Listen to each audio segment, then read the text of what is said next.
Hi everybody, my name is Ailis and I'm one of the Learning and Participation Assistants at Capital Theatres, and welcome to We Creatives as we celebrate the Scottish poet Robert Burns.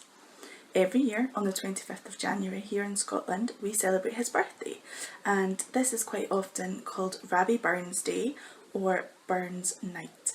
Today I'm going to show you how to make a tartan placemat which you could use to set the table with if you're planning to have a traditional Burns supper. Here are the things you'll need for today's craft. One piece of A4 paper or card, any colour you want to choose. If you use white paper you could colour or paint it first. Some other paper in different colours cut into long strips, glue stick or sticky tape, scissors, and of course you'll need a grown-up to help.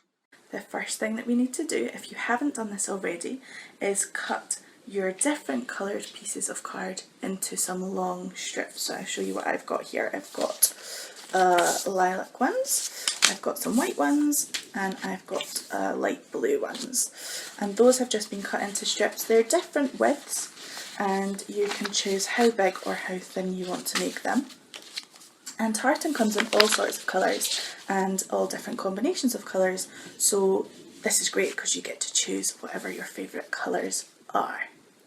Once you've done that, the next thing is, and this is a job for the grown-ups, can you hold your A4 piece of card or paper this way around, so horizontally, and can you fold up one side of the paper and make a nice crease so it ends up looking like this.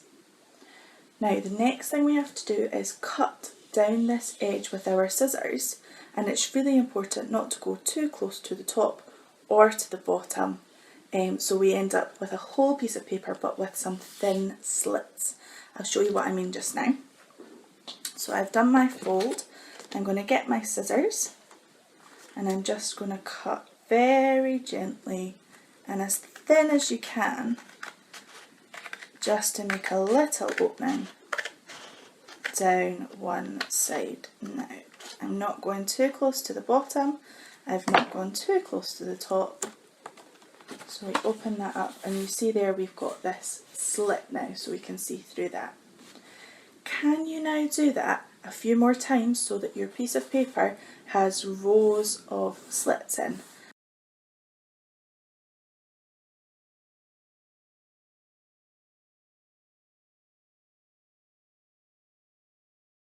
Now you have your piece of paper that looks like this. We're going to make our tartan pattern.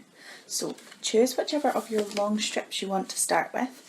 I'm going to go for this nice purpley one first of all, and I'm going to show you how to do this. So we're going to thread the long strips of paper through, over and under our slits to make a checked pattern like tartan, okay? So with my first piece, I'm going to put this through one slit, pull it round the back and through the front, okay? So that looks like this, just to show you how to start off. So you go through and behind, through and on top, so it's over and under and over and under until you've done your whole strip. So that is what this looks like once I've done my first strip.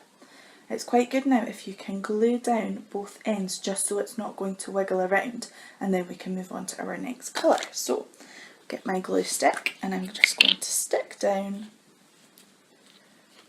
and it's just the ends that we need to stick. We don't need to do the middle, it's just this flap and this flap.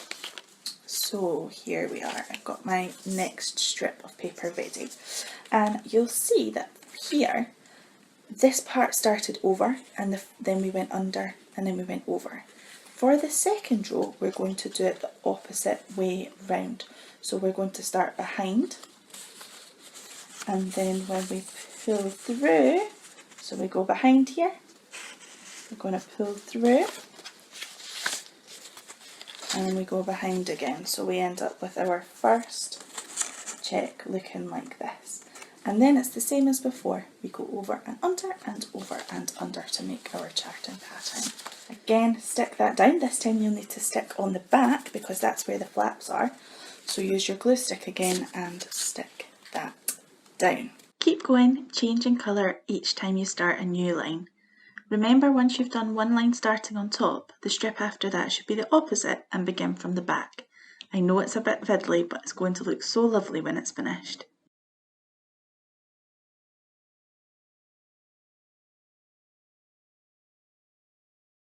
Have you finished weaving all your colours? Well done! You should now have your finished placemat that looks like this. Why don't you make some more so that you can have one for every person in your family, and if you're having a Burns supper you could use them on Burns night. I wonder if you might want to look up some different types of tartan.